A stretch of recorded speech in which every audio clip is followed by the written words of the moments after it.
Magandang gabi mga kabarangay. Tama po ang ating pagtaya na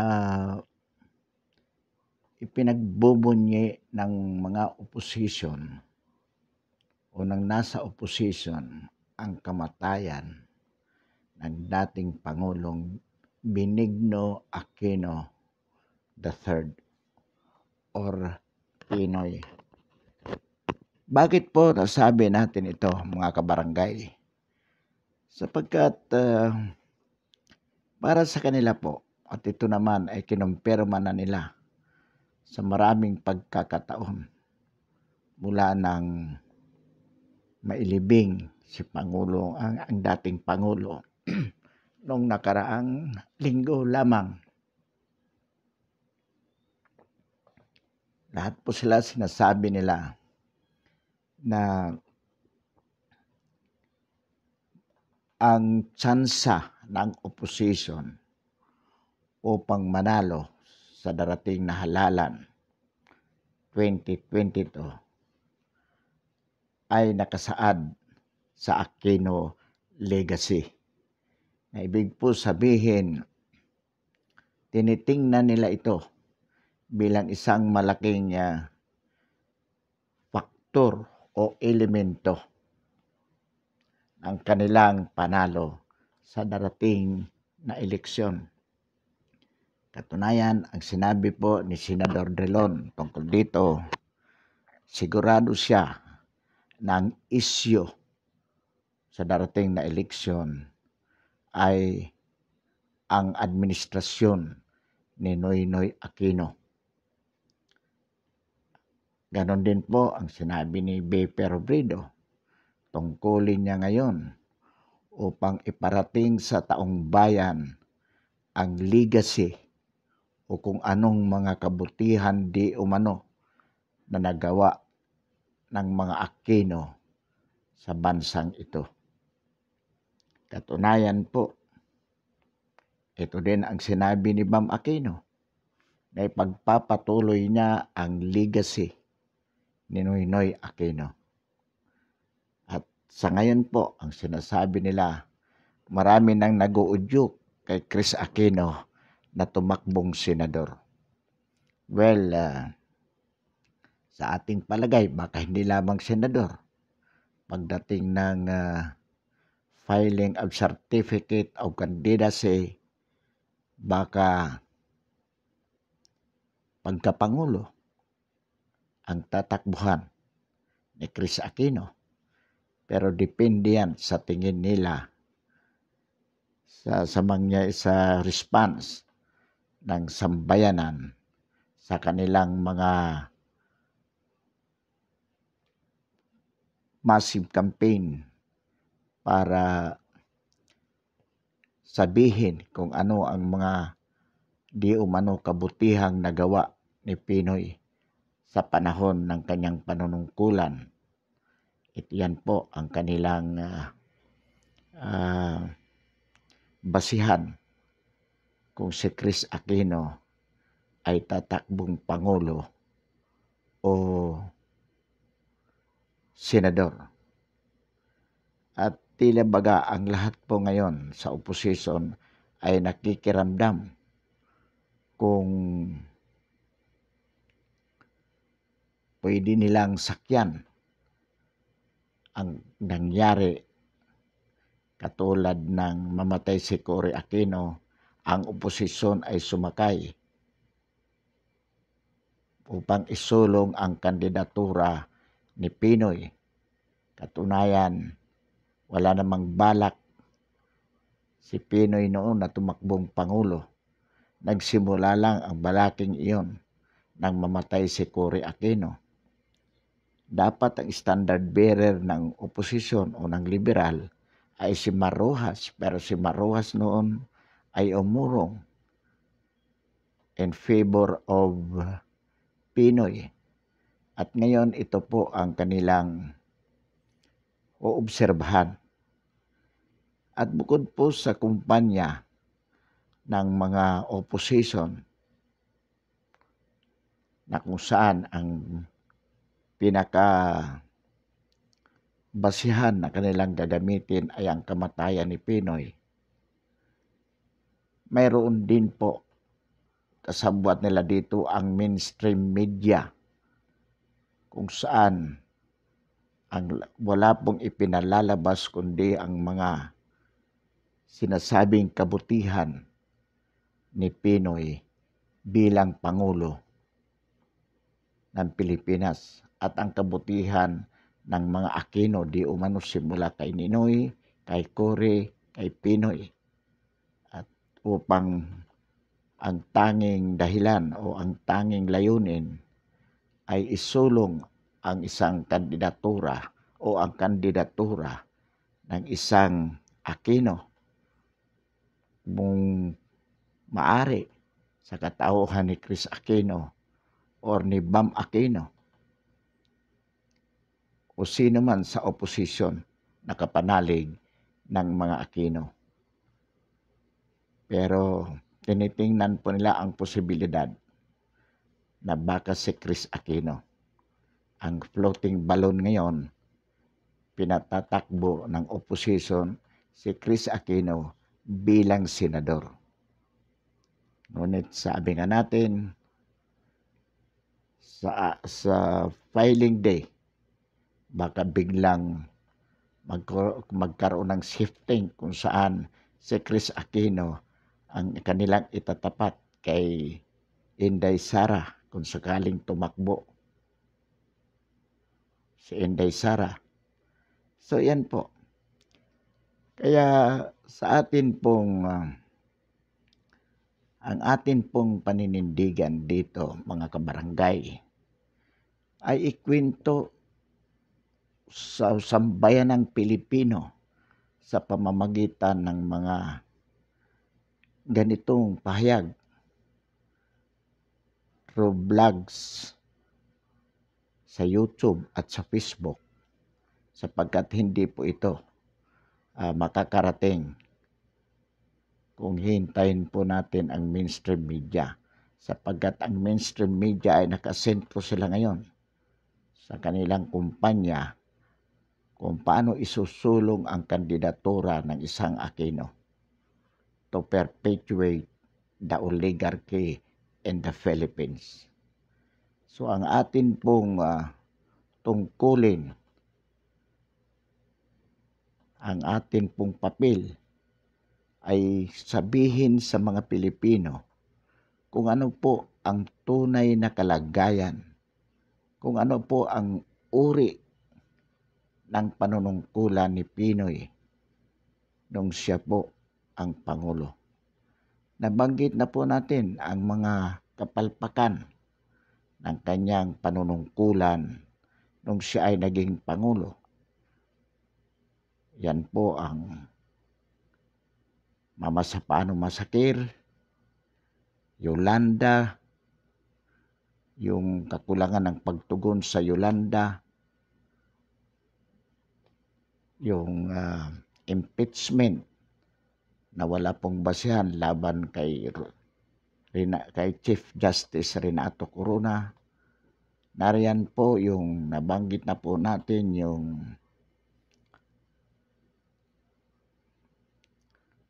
yung PDAP, DAP na naideklara nga pong unconstitutional ng Supreme Court.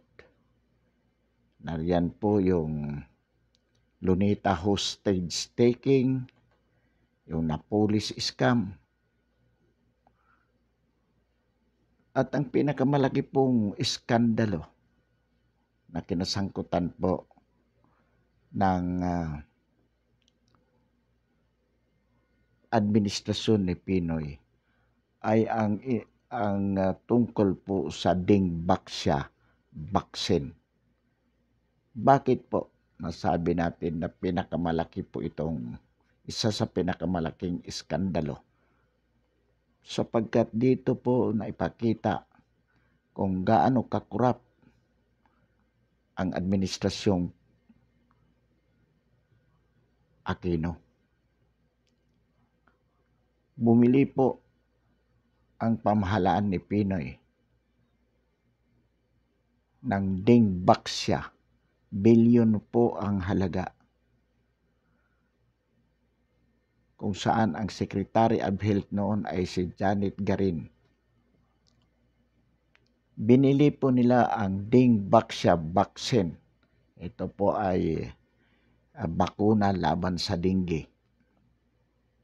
Nagkakahalaga po ng bilyon. Bilyon, hindi lang po isang bilyon. Gayong sa panahon ng ito ay kanilang binili. Hindi pa po tapos ang clinical trial kung epektibo nga ba ang nasabing bakuna. Wala pong certification mula sa Food and Drugs Administration na nagsasabi na ligtas gamitin bilang bakuna ang Dingbaxia. Subalit, binili po ng napakalaking halaga. At dahil nabili na po, ito ay ipinagamit sa mga public school children. Ipinagamit po sapagkat nariyan na upang hindi masabi na walang katuturan ang pagbili nito. So it was imposed sa lahat ng public schools, elementary at high school level. Ano po naging resulta? Marami pong namatay dito. Marami pong namatay at hanggang ngayon po ay mayroong kaso kung saan pinapanagot ang pharmaceutical manufacturer ng nasabing bakuna. Ngunit si Senador Drilon po, kasama diyan si Senator Angara, pinilit po nila na ilaglag ang kasong ito laban sa pharmaceutical ng Dingbaxia. Bakit po? Sapagkat ang abogado po ng pharmaceutical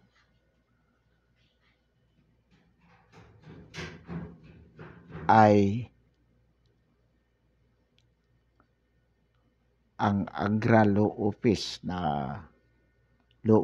po nila Senator Drilon at Angara. So makikita po natin na itong mga opposition hanggang ngayon nagmamaniobra pa rin tungkol dito po sa kaso ng Dingbaxia. Paano ito ilalaglag ng opposition senators sa katauhan ni Drilon at ni Angara? Pinilit po nilang alisan ng budget ang PAO, ang Public Attorney's Office, upang matanggal ang mga testigo na siya mga doktor po, isang division ng Public Attorney's Office na ito po ang nag-conduct ng autopsy sa mga pasyente na naging biktima ng Dingbaxia. At kapag natanggal nga naman, wala na pong testigo na magagamit ang pamahalaan laban sa pharmaceutical manufacturer ng Dingbaxia. Ganyan po, mga kabarangay, kasalaula ang oposisyon. Kanina lamang sinabi po ni Senator Drilon na ang kamatayan ni Pinoy ay magiging political issue sa darating na eleksyon. Ano po ang ibig niyan sabihin? Dito po sila. Ito po ang magiging winning factor nila sa paniniwala na malilinlang nila ang sambayan ng Pilipino sa pagsasabi na napakabuting Pangulo si Pinoy, samantalang napakasamang Pangulo si Pangulong Duterte. Mga kabarangay, alam po naman natin, mulat ang ating mga mata sa katotohanan na ang kasalukuyang pamahalaan ay nagkaroon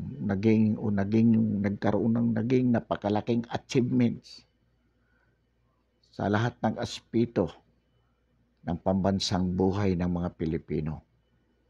Sa infrastruktura, sa concern po nito, sa malasakit, sa maliliit, binangga po ni Pangulong Duterte ang oligarkiya, ang druga, ang komunistang terorista na lalong pinalakas noong panahon ni Pinoy.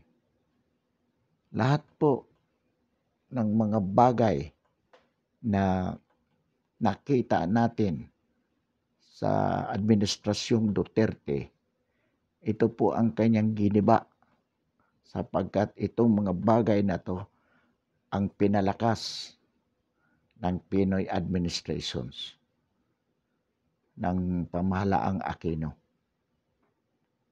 Kaya mga kabarangay, huwag po tayong palilinlang sa mga opposition na to. Matagal po silang nanungkulan sa pamahalaan, ngunit sila lamang ang nakinabang. At ngayon, nais nilang bawiin ang pamamahala ng pamahalaan upang muli silang magtamasa ng kasaganaan to the prejudice of the masses. Pinagmamalaki po ng Aquino administration na di umano sa panahon nila lumaki ang gross, ang domestic products. Pero sino po ang nakikinabang sa tinatawag nating growth of the domestic products?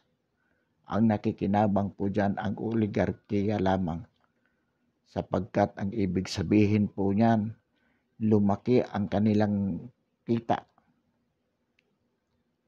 Lumobo ang kanilang kita, gayong ang masang Pilipino, ang manggagawang Pilipino ay nagdarahop sa kahirapan. Yan po ang katotohanan.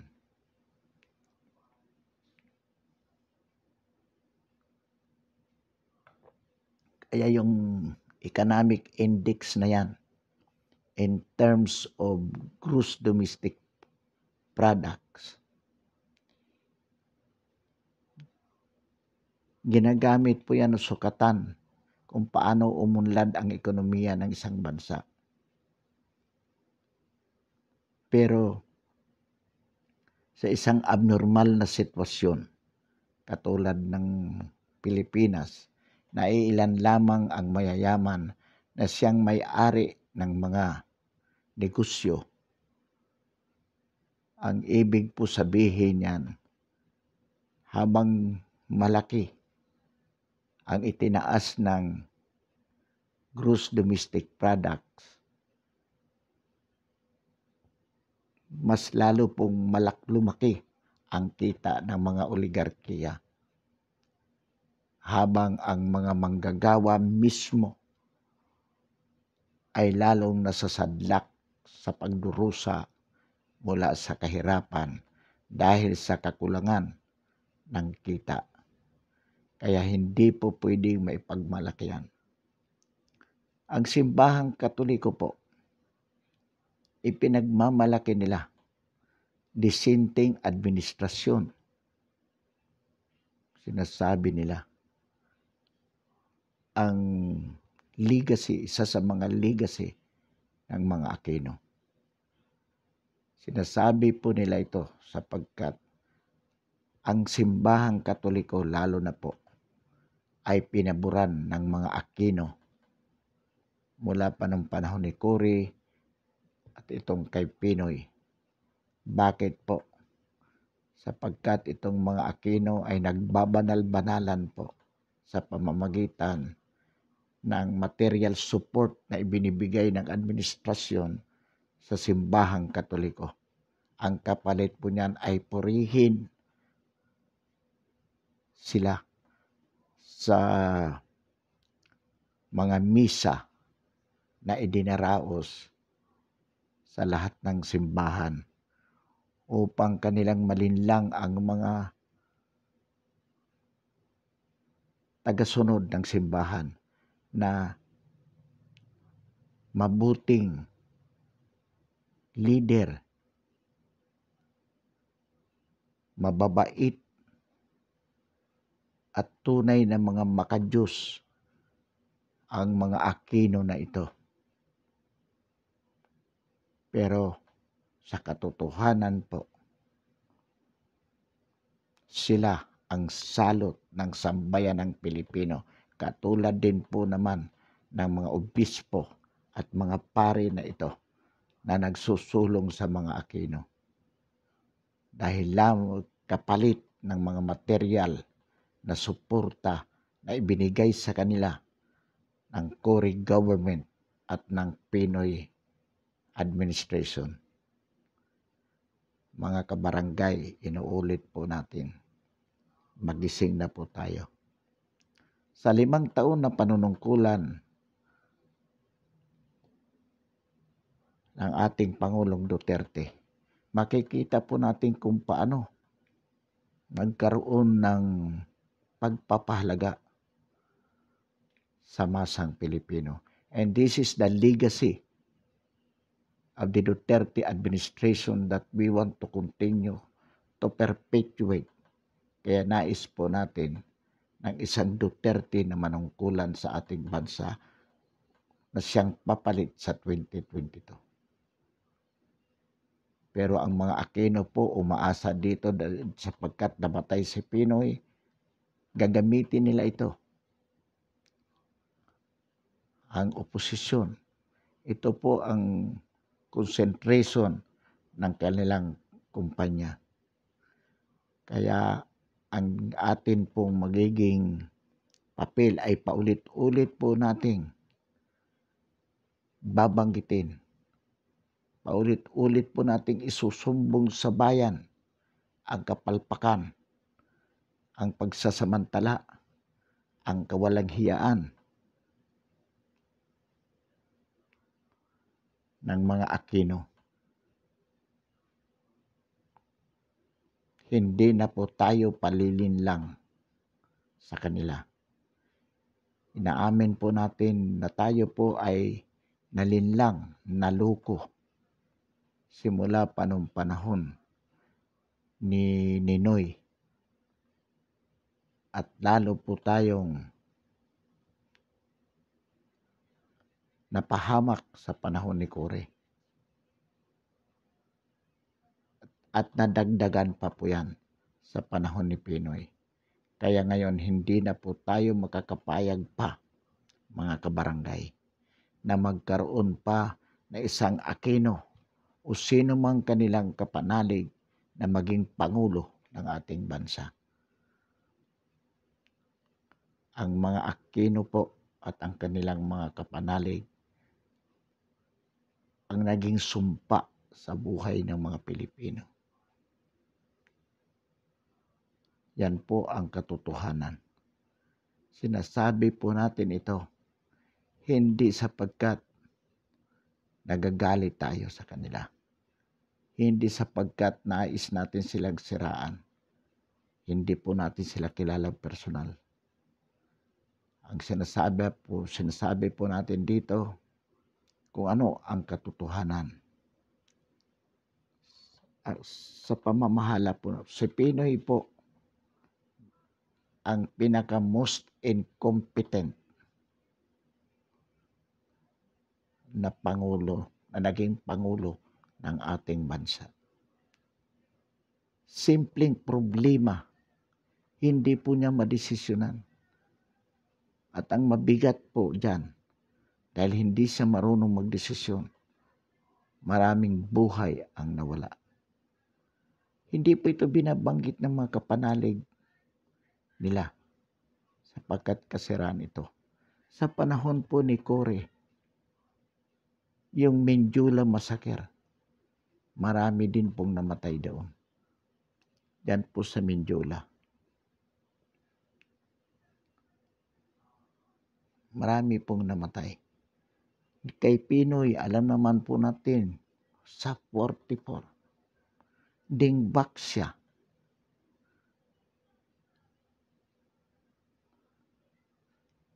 Yan po ang mga naging contribution ng mga Aquino.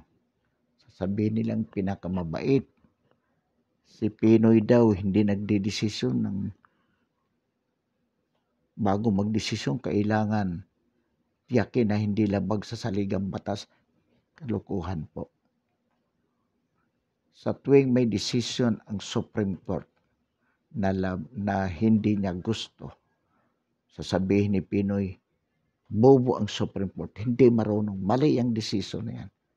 Sino siya para sabihin na mali ang decision ng Supreme Court? Maraming basis po na ginagawa ni Pinoy yan. Sa panahon ni Pinoy na bastos ang judiciary, alam po yan ng publiko. Alam po natin yan. Sa panahon po ni Pinoy, sasabihin nila na iginalang ang human rights. Sabi lang po yun. Pero ang katotohanan, maraming human rights ang nilabag mismo yung magsasaka nila sa Hacienda Luisita. Ang mga human rights ng mga naging biktima ng dingbaksya. Ang human rights na naging biktima ng mga teroristang komunista na pinalakas ng mga Aquino administration, itinatag ng mga Aquino. Meron nga pong bulong-bulungan na ang sinasabi na ang nagpasabog ng Miranda bombing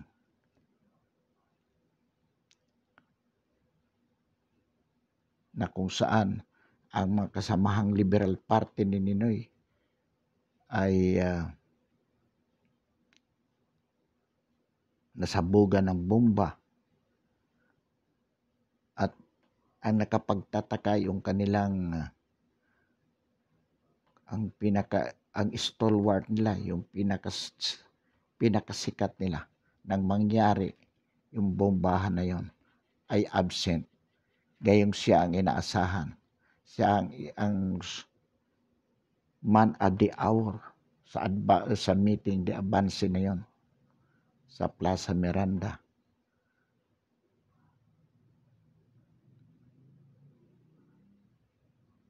Bigla may sumabog na bomba. Marami pong nagsasabi na ang utak ng pagsabog na yon ay mismo si Benigno Aquino Jr., yung tatay ni Pinoy at naging asawa ni Kore. So paano po natin masasabi na ang mga Aquinong ito ay blessing sa sambayan ng Pilipino?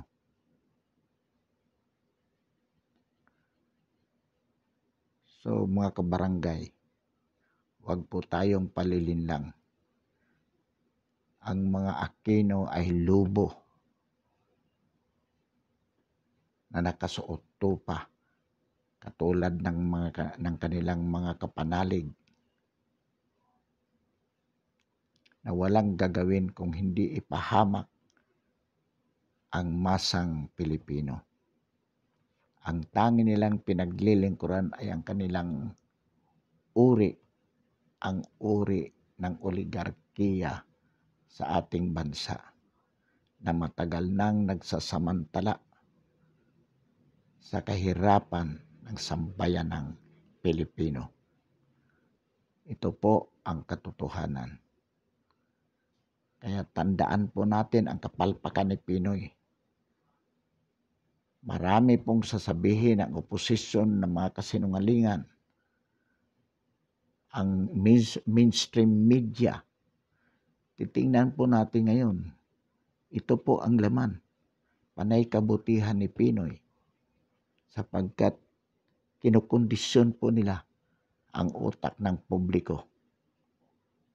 Sa pagsasabi na si Pinoy ay naging napakabait na pangulo katulad ni Cory. Ang sa ganon, kung sino man Aquino ang kanilang itataas upang maging kandidato sa pagkapangulo, ay makakatiyak po sila na mananalo. Hindi po mangyayari yan, mga kabarangay. Bakit po? Sapagkat iba ang panahon ngayon at iba ang panahon noon. Ang pagkakaiba po, ang tanging access ng mga Pinoy sa informations ay yung mainstream media na kanilang kasabwat na isinusulong ang mga Aquino bilang anghel na bumaba sa lupa upang iligtas ang sambayan ng Pilipino. At wala pong ibang naririnig ang sambayanan, lalo na po sa malalayong lugar. So napaniwala po nila ang taong bayan. Ngunit ngayon po, mayroon tayong Facebook, mayroon po tayong YouTube na kalaban ng mga mainstream media na ito. Ito po ang magpapahayag ng katotohanan sa kung ano talaga, kung anong uri talaga ang pagkapangulo ni Pinoy. Napipilitan po tayo na sabihin ito, bagamat na mayapa na ang mga Aquino. O na mayapa na si Cory, na mayapa na si Ninoy, na mayapa na si Pinoy. Ngunit ginagamit po ito ng kanilang mga kapanalig para muli makapag-install, makapaglagay ng panibagong Aquino na muling magpapahamak sa sambayan ng Pilipino. Kaya napipilitan po tayo na paulit-ulit ding sabihin ito para po makounter natin, makontra yung kanilang sinasabi ng mga kasinungalingan. Sapagkat kung hindi po natin papansinin yan, kung hindi po natin yan papatulan, akalain ng sambayan ng Pilipino na totoo yung mga kasinungalingan na yan. Ito po ang dahilan, mga kabarangay, kung bakit napipilitan po tayong magsalita. At bagamat na mayapa na si Pinoy, ay patuloy na nababanggit ang kanyang pagkatao. Kasalanan po ito ng kanyang mga kapanalig na ginagamit ang kanyang pagkamatay upang isulong ang kanilang mga politikal na interes. Pansamantala po, wakasan natin ang ating talakayan ngayong gabi.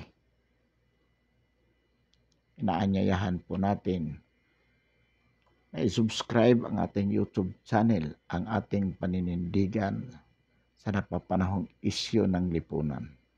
Muli, magandang gabi at marami pong salamat.